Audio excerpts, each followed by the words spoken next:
And what was your relationship like with Roy Keane? And they would beast us on a Saturday if we didn't have a game. That's a very difficult question, to be honest. I need an answer.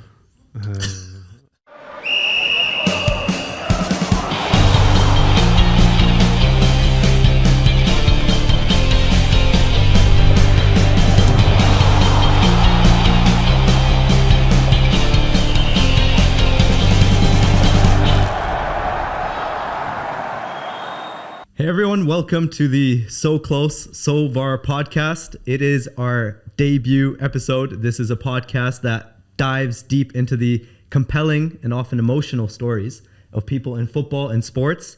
Today, we got Gavin Donoghue with us, first team sports scientist at Shabab Al Ahli. What a great, I just met you, but I think this is the perfect way to kick off the episode. So welcome. Awesome, thanks. Thanks for coming in, Gav. And of course we got... Go on. Okay, we've got Benjamin Allison over here and my twin brother, Joshua Allison. We've, as Sahel said, across the podcast, we're going to covering loads of different sports elements. We're not always going to have football side of things. We'll cover different sports, people in sport, around sport, fascinated, passionate by sport as well. So we thought with the first episode, have someone that we know. Gavin, I've known you for probably, what, 7, 8 years, I would say. We've worked together. One of my best friends, so I'm really happy to have you on the podcast. Awesome, mate. Great to be here. So I thought the best way to kind of kick things off, because obviously this is the start, let's talk about your starts, how you started off in football as well. I know you're Irish, obviously, starting off at Cherry Orchard as well. How did football kind of come about within your family? Quite natural progression, actually, I started playing competitive football when I was 5, so I was playing on my brother's team under 8s. Yeah. And I'd always get not 45 minutes, it would have been like 20 minutes or 30 minutes. I'd always get half a game off the coach. And then it just started to naturally progress from then. So I went on to play for a club called Rathcoole Boys, which was a few leagues below, but I was only playing there from say 7, 8. And then Cherry Orchard is known as being one of the best youth setups in Ireland. Facilities are terrible, infrastructure is terrible, coaching standards are quite good. Even now? Yeah. Even now? I know that was probably 20 years ago. It's but actually even based in a really rough part of Dublin. So it's based in Cherry Orchard and it's a really rough part of Dublin. So, and it's not far from where I lived. It was only like 5-10 minutes away. So joined them when I was 8 or 9. And, you know, you start to go through stages where it's really competitive at the highest level of youth football in Dublin. There's a number of leagues as well in that kind of age category. So we were top of the best league. And then he just kind of progressed through. Got selected for a district team. So DDSL, Dublin and District Schoolboys League. We play every year, which is like a selection squad kind of set up for the national team. So at 13 or 14, you play in this tournament in Limerick, which is down south of Ireland. All the counties in Ireland put together a team. So like their county team, there's 32 counties. And we go down and we play. And we ended up finishing 3rd, which was like the worst thing ever for us because we'd always win it. And we actually got knocked out by Cork. And it was, we did. We got battered. looks like by it still Cork. hurts. And I remember, you know what, I still remember it was down in UL, University of Limerick. And he stayed down there for the week. You're only 13 or 14 at the time. And I remember every single other team from around the country sat and watched that game. And you're talking 14 playing in front of a couple of thousand people and everybody's cheering against you. And we ended up getting beat. And I remember everybody going wild and thinking, oh my God. I remember having a penalty shootout the game before. And again, thousands of people watching and jeering you at like 14, rocking up to take a penalty. Would that be the first times that you properly under some serious pressure as a kid? Yeah. And because to be honest, they just change it out. If you weren't playing well, they just change it out. So what happens from that tournament, it's called the Kennedy Cup. Naturally progress, they select a national team from an under 15 national team. I was captain of the DDSL at the time. Ended up going trial, and you go on trial, and it's every Monday night. So you go club side on a Tuesday, trials on a Monday, train with the club on a Thursday, play on a Saturday, and it's like that for like the whole season. So it's quite intense. You're training and playing a lot. Wow. That's not including like stuff you do in school or anything like that. It's just what you're doing outside of school. So went on, got selected actually to play for Ireland. First game was against Wales under 15s. And from there just kicked on. I was captain of under 15s, 16s, 17s, European Championships, Nordic Cup, played away in Iceland. Yeah, been all over. So So ever since 8, you've pretty much been at the highest level of football. Yeah, like kind of within youth, the kind of within the scope of where I can be at the highest level of football. And how was it? Did you enjoy the game? Because I know a lot of youth players sometimes when they get that serious football early on, they lose the joy of the game a bit. You do it because people know you as that. It's like your identity of who you are. Yeah. So it's were your parents actively pushing you to do it? Were they always on top of your training and your schedules and your not commitment really to on it? top of you, but like they you measured on performance in football. So it's like, but my dad was brutal. Like my dad was like straight up honest. Good game was, you did okay today. Bad game was like, you were absolutely terrible. Yeah. Mm-hmm. So the talks in the car ride back. Oh my God, mate, the tears in the car. Seriously, remember really? it? Yeah, like tears in the car. Oh, I didn't mean to play so bad. But would you change that? You need that kind of. No, you you need to need know someone to set you straight. transparency. Honestly. Yeah, I think it's one of them where he kind of knew what was coming, so he knew that the progression again from that was a step over. Leaving home at 16, just turning 16, you leave home, you move to England, you're living with a foreign family, you're living with in an environment which is then a really tough kind of competitive environment. So people are going at it every day. You've no friends in football. It's the oldest saying, isn't it? There's no real friends in football and professional football. So I think it was just his way of trying to prepare you for that. But even going over then, I remember still being so naive. So just touching on that, you mentioned going at 16, you said, to England. Yeah. What was that like? So I'd been back and forth. So I went on trials at a number of different teams. In Ireland, legally, you can start going on trials to England for like 10 days, a week at a time, 2 weeks at 14. So I remember every single half term from 14 being in England. And it's like, again, the mental preparation to go over, like, you've got a big week this week. You're going to City or you're going to Celtic. I remember being at loads of different clubs, Blackburn, Celtic, City, Sunderland, Charlton. The list is, I can still, there's a number of different clubs. And then Ben and I know that ultimately probably where you made the biggest influence and biggest impact on your playing career was at Sunderland. Yeah. So talk to us, how did that move come about? Was that through a successful trial? Yeah, you know what it was? I actually didn't do well on trials. I never did well on trials. I always struggled. To mentally kind of get I was quite, I needed to be quite comfortable to play well, you know what I mean, mentally and kind of like in an environment I knew. So when I went over to England, it was always a foreign environment, a new environment I didn't know, kind of couldn't really settle. And I remember going to Sunderland. It was one of my last trials. It was just turning. It would have been in the October. It would have been 16 in the March. And I remember going over and just thinking, well, this is it. Like, just go and play. And I did really well. They asked me back. Did well again. They offered. They came over to Dublin, signed paperwork with them then in Dublin, and it was just like, okay, well, I'm going now in June. So even from then, like even when he signed, say, I don't know, he signed and say the March, they're all over you until the June, until you come over. So nowadays it's like it's 17s and 19s in England. Back then it was straight into under 18s. So even if you were 16, you're competing against guys who could be a year and a half older than you. Yeah. When you're 16. A year and a half is a huge development stage. So it was thrown into the deep end, really. Straight into the deep end. And at this point, you're away from family. New place, you move. new location. New location, new home, new start. Sunderland. How is Sunderland? Awesome. I'll tell you what, seaside. It's a beautiful place. Northeast is the best. Northeast is amazing. So like, it really is. People underestimate it. I still feel at home when I go there. I went after football, of course. I went to university in Newcastle, so I stayed up there for a period of time. But it's a great place, it really is. And I lived right in the seaside. People, it's just a great mental space for you to have as well when you need to get away from things. It was awesome, yeah. I enjoyed it. And during your time at Sunderland, you played under some very, very high-profile coaches as well. Yeah. Who would you say? Well, give us that experience of playing under different managers as well, but also who taught you the most or the harshest or anything like that. Yeah, we had academy director was a guy called Jed McNamee, so I still think Jed is still there. But Kevin Ball, who was ex-Sunderland captain, was just out of his playing days. He'd only stopped maybe 2 or 3 years from playing Championship and Premier League football, so he still had kind of quite an aggressive mindset. So Ball, he was there. And to be honest, he was probably the biggest influence on everybody at that age. It was like trying to turn you into a man as quick as he could, because even though we were playing under 18s, you still going and playing resis as well. So say like reserve team squad would have only probably had 6 or 7 young lads in it.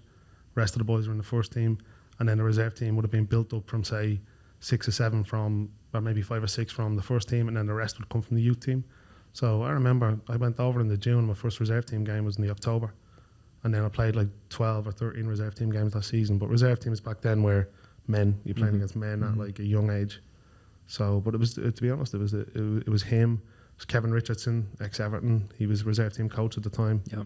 He was brilliant. And I think I actually played better under Kev than I did under Bally, because just Bally was just hyper hyper on you, aggressive, wanted everything perfect, where Rico was more just like, crack on, go play a game. Gave you the freedom to express yourself. Freedom to be calm before a game. And I was like, oh, okay, this is more me. And they actually had a meeting with me at the end of the season. I was like, we don't understand why you're playing better for the reserve team than you do for the 18s. And I was like, management styles. So now I understand different management styles tick completely different with different players. Yeah. And we had a pretty good youth team over there. We had a tremendous youth team. Anyone in particular that, like anyone who went to progress their careers in Premier League football? Yeah, we had quite a few in our team. So a lot of lads went on to play league football, League 2, League 1. And then, of course, we had Jordan Henderson, we had Jack Colback, we had Martin Waghorn, we had Jordan Cook.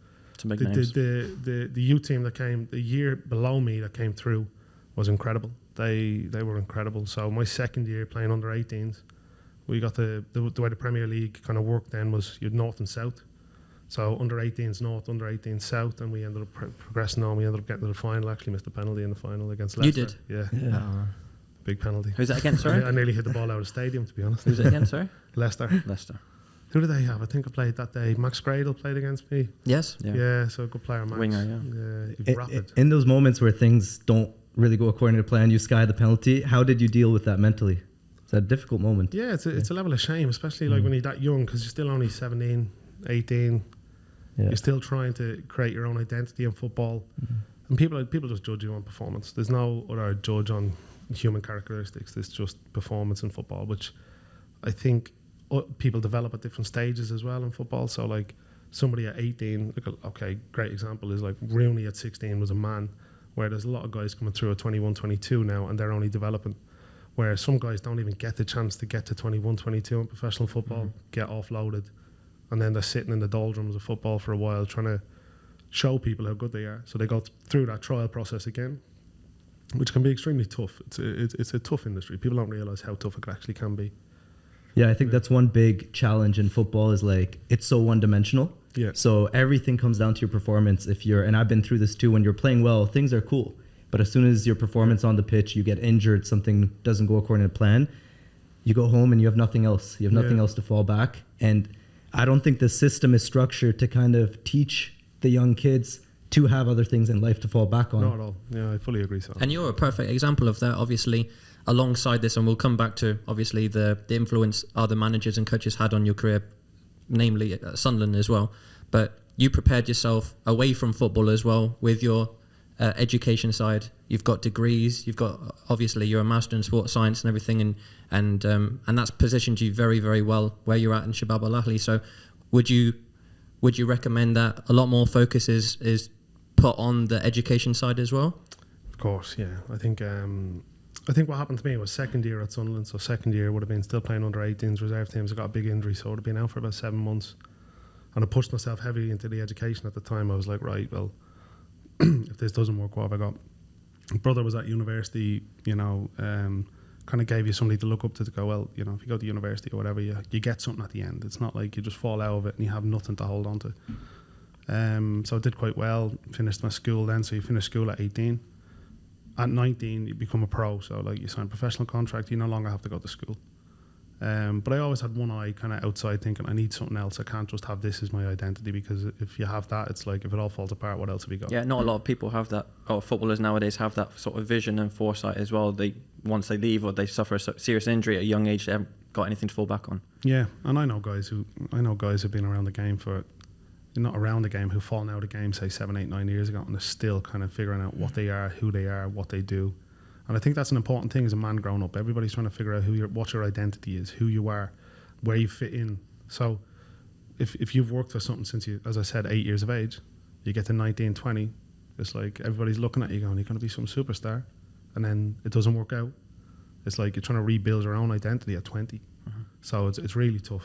And if you don't move quick in that stage, you can find yourself going non-league. Nothing wrong with going non-league, but you also need to support. If you have a family, if you have kids, if you want to do that thing, it's difficult. Yeah, you have to have a plan B as well. You have to have a plan B, and I'd fully say to anybody, and I'd even say now, like, unless you were like top level, I'd be looking at like university routes on scholarships. I wouldn't even be looking at like going into an academy system. Just going back to, obviously, you've played alongside an amazing calibre of players. You mentioned Jordan Henderson, for example. Playing alongside him, Could you ever envisage the trajectory that he went on? You know, achieving, he's a Champions League winner. Did you see that at those early stages? Could you see those glimpses in players? You know what? You look at Jordan when he was younger, and you think he wasn't the biggest, wasn't the strongest. I think he was the last out of his whole age category to get picked. He was one of the youngest in his age category as well. So within that year, it's from September until the following August. I think he's born in August. So he has like nearly a year less development than most lads of his age category. But his level of resilience was incredible. It's his mental side, isn't it? His mental side was just incredible. Like, you know, he could have a bad game and he'd still puff his chest out and go, okay, I'll just do the next one better. And it was always that way, like that kind of... He always knew he would be a footballer. It's weird. When you spoke to Jordan, there was no other route that Jordan would have had. It's also the same as Jack Colback. I also think Jack is a tremendous footballer. I always thought Jack was one of the best players I ever played with. Kind of guy you give the ball to and he just doesn't lose the ball. Yeah. You know, but those type of guys just have a hyper resilience mentally. It's like, okay, I will get there. And you look at what Jordan's done. You know, he went to Liverpool, had the option after a year and a half or 2 years to go to Fulham. They wanted to offload him. He said, no, I'll stick around. Ends up becoming captain. It's just not surprising just how his mindset is. Yeah, that's a great story. Yeah, in terms of going back to the managers and things like that, Roy Keane, he's obviously you've been under him as well. What was he like as a coach and a person? Yeah, I went away. So funny, became a third year. I had a really good end to my second year. Became a third year, become a pro. Ended up playing not a reserve team game, first team game pre-season away in Hartlepool. We actually played Hartlepool away at their place in the summer. Came on at half time, did quite well, I thought. I mean, playing centre half, it's quite you know, it's a position where you can't really risk with a young player. But it came on me and Stanislav Varga. I don't know if you remember Stan Varga. He was huge, centre half, played for Celtic and stuff. Did quite well alongside him, and then I thought it was still going to be in the reserves. You know, they were going pre-season one place. First team were going pre-season to Portugal, and I remember somebody going, "Your name's on the list to go to Portugal." I'm thinking, what? Went down, checked the list. Oh, okay, I'm going to Portugal tomorrow. Great, you know, you go down to Portugal. Probably the toughest week at 10 days of training I've ever had. Honestly, it was brutal. What did you guys do down there? It was just the intensity when you step up that again. It's the intensity of training, it's the physical output that they want from you every single day, relentlessly. So, like, you know, you're going, you're running in the morning, you're training in the afternoon. I remember honestly just going from training to lunch to bed to training to bed to dinner to bed. And I think it was a good adaptation, and it's kind of like what I try to bring into, like, push into young players now is application is like, that's what your craft has to be if you want to be at the top level. There's two of us who went, me and Michael KZ went on to play for Tranmere and stuff, but we went down, and I remember spending 10 days there, came back, was on the bench against Juventus, didn't come on against Juventus, played there. We played them in I think it was pre-season friendly, 1-1, and then we went to Ireland again. So I got selected, got to Ireland again. So I was doing well in training. Everything was going well. Went to Ireland, played in 2 of the 3 games in Ireland. So I think it was against Bohemians, Cork City and Galway United. Played against Cork and Galway United. Came on at left back and midfield. I'd never played there in my life, but I came on and did all right. Had you always been a defender?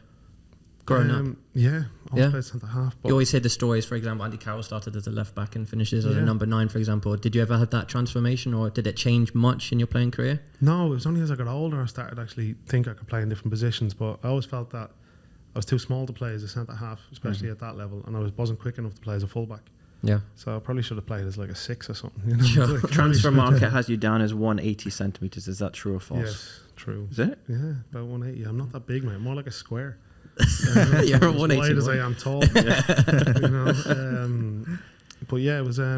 So going on from that, end up starting the season, reserve team captain, scoring my first game, playing Newcastle actually. Yeah. So I was waiting for you to bring that up. Yeah. I think it was Tim Krul in goal. I think At St James's Park. No, Stadium of Light. Okay. So all right, you start and you're thinking, you know, we used to get a lot at our reserve team games. We get like 6,000-7,000 at our reserve team games, especially against Newcastle. So thinking, I'm flying here. Like mentally, I'm flying. I'm on cloud 9. And then we play Everton away, do really well over there. We beat Everton, Rezzies. I get called up to go down FA Cup against Luton Town. So we're on the bench against Luton. I'm just about to come on. Right back, actually, which is funny because I never played there. Greg Halford gets sent off. So I'm warming up. Greg, you can't come on. Greg's just got sent off. So I'll go sit down again. You're like, okay. And then next week we go United away. I'm in the squad. down at Old Trafford. It's like, wow, this is incredible. Like, this is real deal stuff. When did it really hit you that, you know, you're playing in these amazing stadium like you don't, Old Trafford? That's the thing, you don't. You just take it in your stride? It's just a natural progression. It's always happened since you're a kid, so you just start to naturally think, oh, this is normal. When it's not normal, like, you don't take in the actual appreciation for it all until you get a bit older, and then you get put on such highs, and then when it all falls apart, you have such lows. It's like, oh, I'll never get back there. You know, that was the best time of my life, and this was this. But yeah, and then it all started to just go downhill. And what was your relationship like with Roy Keane specifically? Nobody had a relationship with Roy Keane. Okay. Nobody has a personal relationship with Roy Keane. It's obviously we see this stern persona that we all have come to know, even on Sky Sports now. You see how he is, but Roy Keane has a relationship with Roy Keane. I'll be honest. I think it's like he was a difficult character. I think it was his first major job in coaching. Still don't think he could transition away from the United factor of, like, we were Manchester United, we need to win everything. He was come to Sunderland where we were trying to hold on in the Premier League, and he was trying to instill that kind of, mindset, culture. Yeah. Which is not wrong. I agree. Like, you need to instill a culture and a winning culture, but again, you need the players around. Do you think there was an element of frustration? Obviously, you hear of these stories where players at the top of their game come into management. You think of Zidane, for example, or players of his ilk. When they get into management, the players aren't quite up to his expectations or his standards. Do you think maybe there was an element of that with Roy Keane, that people weren't at his level of... Yeah, because he would join in training and he'd be the best player in training and he was retired. You know, he didn't realise how good he was, his passing, his movement, his intensity of everything he did. So, yeah, it was that season after I don't know, probably 10 or 12 games in the reserve team. We played against Blackburn away at Ewood Park and we got destroyed. I think it was 4 or 5-1 we got beat. So you're playing centre half, you've conceded 5, and he was at the game because it was close to his home. He used to go home for like 3 days in the week. And they had 2 wingers who played for them who were absolutely, they were quality. And they went on to have good careers as well. And yeah, I just remember after that game, it was like, okay, that's it. Do you think that was the moment? That was the moment. Yeah. I remember, you know, it's funny, Jordan Henderson came on in that game, came on with about 5 minutes to go, smashed somebody. A bad tackle, smashed somebody, and the only thing Roy Keane could talk about in the dressing room, because he sat all of us down, was him tackling somebody. Yeah. Oh, he showed this to come on, and like, is that the only thing you can actually appreciate? He goes out on loan to Coventry about a month later, plays for Coventry 14, 15 times in the Championship, comes back, goes straight into the first team. He wasn't even playing for the reserve team. So that's what confidence does for you. Confidence just elevates your game completely. Or it can, you know, if you have no confidence, you completely forget how to play football. You talk about Henderson going out on loan there. Were there any loan opportunities for you? You mentioned that was the start of the end, let's say, at Sunderland. Yeah, you know what? Any loan opportunities to kind of... Yeah, Keane ended up calling me into the office one day and he said, we've got an option. I think he was trying to be nice, to be honest, because I think he was going to release me. Okay. And I think he was saying, I've spoken to somebody at Shamrock Rovers, and Shamrock Rovers is about 10 minutes from my home in Ireland. They wanted to go on loan till the end of the season. And you know what? I probably should have went, but I was thinking, if I go back to Ireland, I'm never going to go back to England. Did you feel like it was a step back at that point? Yeah, I did, because I felt like I could have kept going. I felt like... or that you'd work so hard to get to England, for example, and establish yourself. I didn't. First of all, I had a girlfriend in England. I'd kind of set my life up. So you've moved to a different country, you start to set your life up around friends, everything. And I didn't want to go back home. It was like, I don't want to go back home to live in my mum and dad's house again. You know, I didn't want to do that. So... And then I think it was about a week and a half later he told me, well, we're just going to offload you, we're going to release you. So yeah, it was a tough. And what the first steps? Unfortunately, when you get released in that situation, what's the first things you're kind of thinking of? You call my mum and dad. You call your mum and dad. I remember where I called my mum and dad was from one of the bathrooms in the club. I just went, listen, I've been let go. Contract ends 30th of June. What do? You know, you don't really. I had an agent at the time, but he wasn't very active and he wasn't very good. And you just kind of on your own. Then it's like, where do you go? Which I think now they've started to really change that, because people don't understand what happens to kids mentally when that happens. And you're talking 19. It's not like you're 29. You're 19. You're still only a kid. And now I was speaking to a good friend of mine at Newcastle, and he's saying they've got like 5 welfare officers in the club, and the kids can go and approach them and speak to them if they have any issues or things have been said to them in training and whatnot. We never had any of that. Once you were offloaded, that was it. You were not playing again. You might play for the 18s a little bit, or you might play for the reserve team. But it was a tough place to be for 4 months, because I think it was March I got let go. My contract finished on June 30th. And that's it's what you see on TV. It's like you literally pack up all the stuff in your locker, put it in a plastic bag, and you leave the club. So at that point, when football is literally like everything you have, and it just gets cut just like that, where do you go to? Because right now you mentioned like they have that support, right? Yeah, And they're it's all implementing changing. that. So But yeah, it's all and it has to change because there's too many kids who come out and they just don't have that, mental health support. And I do remember coming out, going on vacation with my brother, going on a holiday, being like, well, what's next? Like, I don't know what's next. I don't know what I'm going to do. Because I came out with a BTEC. I didn't really have an option to go to university or anything at the time. I didn't have any clubs coming in because nobody knows either. You're going back to 2008 when social media wasn't really there. LinkedIn wasn't there. There was nothing where you could kind of contact people directly. It was literally phoning people. I've played here. And when you're 19 without any league appearances, it's tough because everybody's like, oh, you're still a kid. You're not going to go play in League 2 or League 1 or conference because everybody needs older, more mature players. Nobody's taking a risk on a 19-year-old, 20-year-old centre-back. So it was like, okay, where's my next kind of entry? And that's where the Glen Huddle Academy came along. Yeah. Because my dad actually found the letter. I got the letter as the invite. It was in Chelsea. It was in Cobham. It was in Chelsea's training ground in London. And Dad found the letter while I was on vacation. And I came back from vacation and, okay, I was 19. I had a blowout. Your whole world is falling apart, really. And you're like, oh, you go away, you start drinking, whatever. Came back and he was like, what's this? And I was like, oh, I'm not interested in that. I don't want to do that. Didn't want to play football at the time. Hated it. And he was like, no, booked my flights, went over. It was like a 4-day trial process. There was hundreds of people there. Sorry, at Chelsea? Yeah, in Chelsea. For Glen Academy. And they pulled like 20 of us in. And me and another Irish guy, Christy Fagan. He had a good career, to be fair, Christy, in League of Ireland. And they went, 20 is going to go to Spain if you want. And we straight away you're thinking like, okay, we're getting paid for this, we're not getting paid. We did at the end. We got a couple of €100 a week. It was great. It was just like pocket money. Gave us a place to live, all our food. But we trained and it was tough. But that's actually a place where I learned most about football. It's funny, I always say this, it's the place where you go down and you get proper coaching. You learn how to work technically as a footballer, left foot, right foot, different situational stuff, playing against Spanish teams.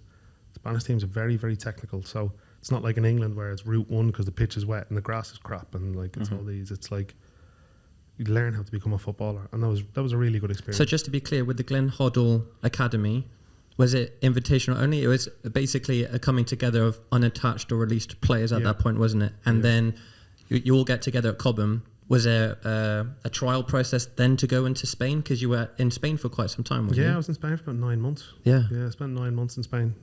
It was great. We'd play against your top academies in Spain, your reserve teams and stuff. But it was a great. They were trying to bring players in, reintegrate them into the system. Maybe lads have been released. Glenn's whole thing was lads have been released. They went through kind of an apprenticeship. You went through like 4 or 5. Some lads had been at clubs like James Simmons, who's at Chelsea now. I think he's 18's coach. He'd been at Chelsea since he was 7 years of age. They're letting him go at 20. They've put 13 years investment into somebody to offload him. Sure, he has a skill set that he can be utilised somewhere else. Yeah. So there was a lot of us there. Like at that time, 20 of us or 21 of us. Where in Spain? Jerez, which was like south of Seville. Good pronunciation. That's good. I live there, mate. You speak Spanish? No. I can understand quite a bit of Spanish. It's just trying to put it out at the same speed as somebody who speaks to me. And so how was your time in Spain outside of football? Because I had a couple months in Madrid where I played football there, and the lifestyle outside of football is crazy. Yeah. So did you have any? Yeah, we did. We had a good culture, to be fair. Glen was very old school because we had Nigel Spackman there, we had Dave Besant there, we had like really old school coaches. So it was like Saturday nights your thing, boys. Sundays off. Go and enjoy yourself. So we'd be rocking out at like 5, 6 that suits you down to the ground. Suited me down to the ground. Recover on a Sunday, but make sure you turn up for training on a Monday. And they would beast us on a Saturday if we didn't have a game. I mean, like it was mental what they do. And I think from a sports science perspective now, I'm like, oh my god, that shouldn't be legal. Just running you until you're like getting sick and stuff. But it was a great experience, yeah. And it's funny. I remember rocking up down there, and one guy, Tommy Bean, and Tommy now owns Castor. No way. Yeah, yes. So him and his brother founded Castor like 3 years after leaving Spain. And I'm like, Tommy, like this is incredible. Like you're the co-founder of Castor. How have you done that from not playing football? Sorry, from playing football to going and doing that. It was incredible, mate. That's insane. I didn't know he was part of that group because there were some other players who did manage to get themselves reintegrated into league football. Ketianya, you yeah, Simo has gone. A lot of lads have gone back in coaching roles, or same like myself, sports science roles. But do you think that 9-month spell in Spain almost it was the make or break you? I think at that point, did you learn whether you loved football or not and wanted to stay in it? Yeah, you know what? I deferred the scholarship opportunity at Northumbria that year, and I remember speaking to Paul Johnson at the time, who was the director of football at Northumbria, and I just said, "Listen, can you give me a year?" And he went, "Yeah, no problem." So it's deferred for a year, and I remember that it was great because I was like, "I'll have something to go back to if this doesn't work." So maybe it worked in contrast as well. Maybe it was like, okay, if I had just football, it would have been like I'd give everything, but I knew I had an opportunity to go to uni at the end, so I was like, okay, maybe I'll go that way. Yeah, fair enough. How did Dubai come about? My mum and dad moved here while I was at university, first year university. Dad gets let go from his job in Dublin, gets offered a role at Emirates as an engineer, and they came down. And then, you know, it's 2008, 9, 10, 11 in England. It's like recession time. Recession's bad. Even trying to get a job, even trying to get a normal job in anywhere was difficult at the time because, you know, recession and stuff. So came out in 2012 and I was like, I'll go down and see what it's like. Came down. Been here ever since? Been here ever since, yeah. Yeah. So we've worked together at some stage as well, but now most recently, obviously, last 3 or 4 years. How long have you been at Shabab Al Ahli? 4 years. Yeah. They're flying right now, aren't they? Yeah, top of the league. Top of the league. Top of the league. So to date, while you've been a part of the setup, talk us through some of the honours and the titles that you've won, because I mean I know that you've had a lot of success in your time there. Yeah, we've done well. I think I've been involved in 8 finals, won 5 of them. So I've won the President's Cup twice. Not me, players have won it. Like I always think I can't say you've won it. Like I mean, players you have take won part in the training session just as much as them. Sometimes, yeah. But we've won the President's Cup twice. I've won the Etisalat Cup twice, which is now, I think it's changed the name of Etisalat because the sponsorship's changed, but it's like the League Cup. Yep. Won the Super Cup. During COVID, we were top of the league by 7 points, and then they cancelled the league, which wasn't great. I think it was one of the only leagues to cancel the league. Yeah. So, but yeah, we were 7 points clear in the March, and then it was like, oh, no more league. And that's because COVID wiped it out. COVID wiped it out, and now we're currently 1 point, but 1 point at the top. But let's see where we go. Do you think, in any way, the injuries that you suffered during your playing career had any impact in the direction of you going down the sports science route? Yeah, I think it did. I always took an interest, so I went back. That's when a second year at university. I went back and did an internship. Like it was like a placement, you'd say, for like 6 weeks or 8 weeks at Sunderland with the sports science department. Kind of got a feel for it then. It was funnily enough because Kevin Ball was still youth team coach, and a lot of the staff were still there that I worked under. And I remember one thing that really annoyed me at the time was Bally said to me, he goes, "If it was up to me, I would have given you another year." And I'm sat there like thinking, oh my God, you know. And I always think if somebody can stay in a professional football environment until they're 21, 22, you'll have a career. You'll have a career at some level. If it's like League 2, conference, whatever, you'll play. But when you're getting offloaded at 19, it's a big difference between 19 and 21, 22. So I was always like, you know, if I'd had that extra year, what would have happened? Would it have been completely different for me or whatnot? But yeah, I went to the placement with the 18s and reserve team, really enjoyed it. And I was like, okay, you know, stay in the sports science side. Yeah, it's good. And what's your role on a day-to-day basis? What do you do with the players?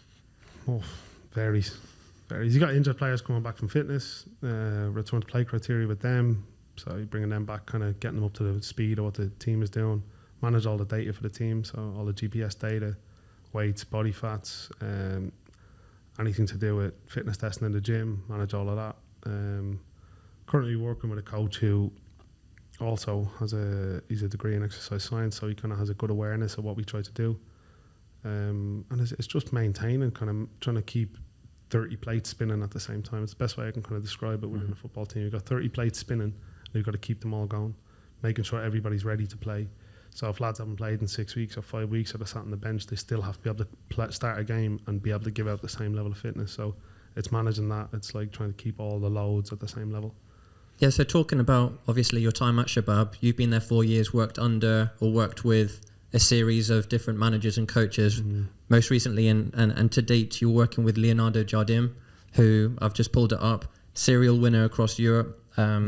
In 2016-17, he won Ligue 1 with Monaco, obviously coaching Mbappe and Bernardo Silva at that time. Won Manager of the Year, had a lot of success in Greece with Olympiacos. So obviously there'll be a lot of lessons that you can take with him being in the same dressing room. What kind of influence has he had on you, for example? Yeah, he's unbelievable. He's the best I've ever seen work. and this is like from even when I was younger to now, he's the best I've ever seen work, hands down. Staff are tremendous. Like, all the staff are pro licensed coaches, but they're also really good human beings. I think that's a big thing in football. Like, you can have all the qualifications in the world, but if you're not a good human being, then people don't take in information. People don't buy into you effectively. But Leo is he just knows what to do when and the right things to say at the right times. He's a mental monster. Like, he wants to play. It doesn't matter who we play. He wants us to approach the same way for every game. If we play Halal, which we will in like 2.5 weeks, or if we play Dibba like we did on the weekend, he just wants you to be on it all the time. He's like, I'll give you time off, no problem. I'll give you days off. But when we train at a really high intensity now versus what we have done under different coaches. But he is. So you train like you play essentially now. Yeah, but even the physical output from this season to last season and the season before since I've been there is way more. And that's credit to you and the work that the social, sports science and the physical department. It's funny. Like, we used to always with different coaches, because what would happen is, say, a coach bringing his own physical coach, I've got to try to develop a relationship with him, work alongside him. Kind of figure out what type of physical coach he is. You get a lot of old school physical coaches just want to run players, and that's how they think they get their fitness. So you got guys who are heavy in the gym. They want to push boys in the gym. This guy is all about the pitch. So it's all about what you do on the pitch will translate into game. And to be honest, this year we've had the highest physical output, the lowest amount of soft tissue injuries. And we're getting a lot of contusions, and we're getting a lot of kicks and stuff because boys are just flying into tackles. And we've got, I think in the last game, when we played Charger last week, we finished the game with 7 players under the age of 23. So we've got a really young squad as well. So I think that kind of helps with the physical output. You've got young boys, energetic. He's offloaded quite a few out of the squad who he doesn't want, and he was straight up with that from the beginning. But it's great to see. It's really good to see how he just manages different personalities as well, and manages his staff, manages everybody in the club. I think a big thing in the club is not only managing what's below you, it's also managing what's above you. So, boards of directors and everything, he's really good with them. So he's top drawer. You can understand how he had 4 or 5 seasons in Monaco. You can understand how he won the Asian Champions League with Halal. He was in Olympiacos. He got sacked when he was top of the league. Where else has he been? I think he was in Portugal. He coached in Portugal at a decent level. He's a mental monster. He's brilliant. Yeah, most recently, obviously, Al Hilal, Monaco, Olympiacos, and then some spells in in Portugal, rather. So having gone through the sort of development process within Europe and seeing, as you mentioned, Shabab Al Ahli have a bunch of young players coming through as well, what are the main differences in terms of the structure and the pathway between what you see in Europe and what you see here? I think they just get a hold of players a lot younger in Europe, so they're a bit more serious, I'd probably say. I'm not saying it's not serious, but I'd say the development on a coach in Europe is probably higher. They're on top of the players from 7, 8, 9 years of age. I'm not saying it's right, but I'm saying players learn the game a lot quicker in Europe than they would here. We get a lot of lads come through who, in all honesty, like, they still need a lot of development at 21, 22, because we have a quota that we usually have to have within the team, so they'll play, but a lot of them need a lot more development, in my opinion, from a younger age all the way through. And I think it's starting to change, but it needs to be kind of like a league-wide thing where it comes through all the clubs. It's no good doing it at 2 or 3 clubs. It has to happen all across every club, and that's a big ask. It's a big ask to change it. If you look at Qatar have Aspire. It's kind of managed from Aspire down, and that's why I think they get more players coming through at a higher quality. Yeah, sure. And also, like you mentioned, with the UK, if people fall out or get released from a top club at a young age, they might still have the opportunity to play League 2 conference as well. If a local player falls out of one of the top pro clubs here, what have they got to go to? That we haven't got the pyramid system as much here. I mean, it's growing. Mm-hmm. It's definitely growing, but do you still see people maybe get released at an early age, but they've got nothing to turn to? Yeah, like we've let go of some young players at Shabab. I think it's natural in football. People come and go. You can't keep everybody. A lot of them go play in the second division, which is the league below us. Mm-hmm. They do well. They play for different teams in the second division because, again, they have that quota of players that they have to have as locals. But yeah, it's up in the first division, which is the second league. Yeah, second league, first division. So yeah, it's one of them where I think if they have a good enough agent, they'll find a club. They'll fall in somewhere. And even now the third division, there's people playing the third division. There's quite a lot of locals, I think, playing in that as well. So there's always stepping stones for them here, and I think it's great, to be honest, for the development, to give them the real opportunity. But it has to start, in my opinion, when they're younger, to really develop them as professionals. If they're going to be professional, you have to be professional in your mind as well. Yeah, one thing I've noticed here in Dubai is, because you've seen Europe, you've seen Dubai and the Middle East, and I've kind of seen aspects of it as well. And I've seen a lot of the youth kids here, they're very soft in like trainings and games, and their mentality is not quite the same as you might find in Europe. And I think a lot of it comes down to just a lot of the kids are well off and they have so much given to them so young. So once they're in team training and there's like a hard tackle to put in, they don't quite go for it. And I've kind of noticed that pattern pick up here, which I think tying that into also not having the high level youth development from a young age. I think once you start getting to that 17, 18, 19, that's when there's a huge level separation. Have you noticed that in terms of the locals and then the foreigners? I do agree with you. I think it's one of them. Most top players in the world, if you ever look at anybody who's played at a top level, they come from, the impoverished area. They come from an area which is not so well off, and that's all they have. They've gone through hardships. They have to go through that, like, this is all I have type of thing, where if that's not all you have, it's easy to go, I don't fancy it today, or I don't need to train like 100% today. So you can understand it. You can understand it. His Highness here has created an environment for these, for the local people to have an incredible life. So, why do you need to effectively go a million miles an hour, hurt yourself, push, play through injury, play through? There's no need. So sometimes that can translate into sports as well. Yeah. So as a sports scientist, your perspective, do you get into like the mental side of things at all in terms of your relationship with players? Of course, yeah. I speak to a lot of players. Yeah. I think now getting older, I think I can give them a different viewpoint on where they are. Same with Leonardo. I don't know, let's go back maybe 8 weeks ago, 10 weeks ago with one player. Give you an example who, great talent, not from the UAE, great talent, but at the same time, Leo said, bring him in the morning, speak to him, work with him a little bit individually.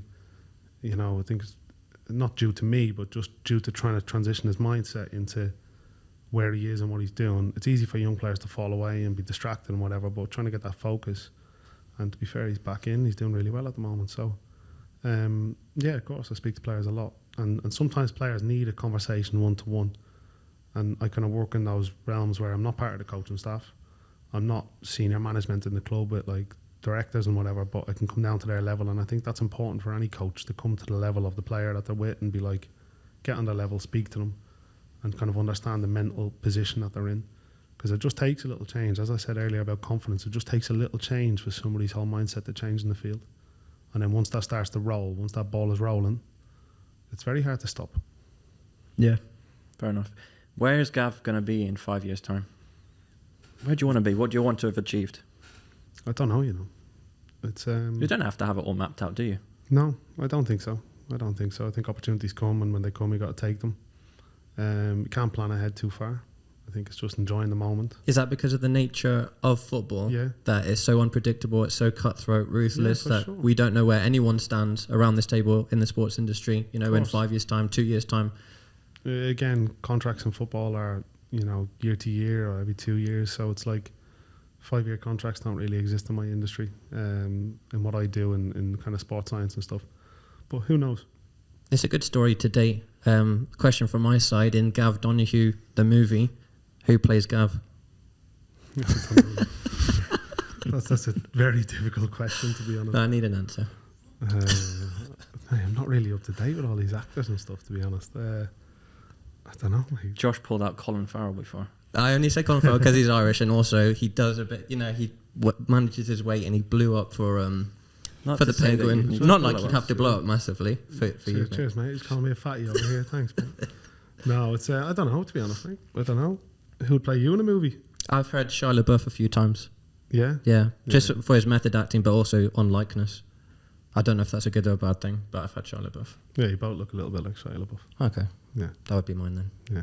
Okay. No, who'd play Sohail? That's a good one. Someone good looking at it now. Yeah. Possibly. What do you do for fun? Fishing. Fishing. Yeah, that's my go-to. That's my out on the jet ski. fishing. And the jet ski fishing, yeah. Got a jet ski, which I go fishing on. Or I'm out on a boat, like I was on a boat yesterday morning. That's my outlet. That's get away from That's everything. nice. So we got to go fishing. I've never been. Never been? Never been. Okay, we'll go fishing. So I don't know if we'll fit all 4 of us in your jet ski though. No, definitely not. No, we get a boat. We go. Okay, out in the We'll tag Bermuda. team it. Yeah, you wouldn't want to catch any fish, Ben. No, I'll be there. I'll drive the jet ski. You'll That's drive the all. jet ski. That's it. Yeah. But no, it's yeah, fishing, mate. I like to go, relax, be with my dog, be with my wife, chilled, nothing crazy. Really, really chilled out. I like being at home. Yeah. It's a good vibe. We'll have to do it. Any final thoughts?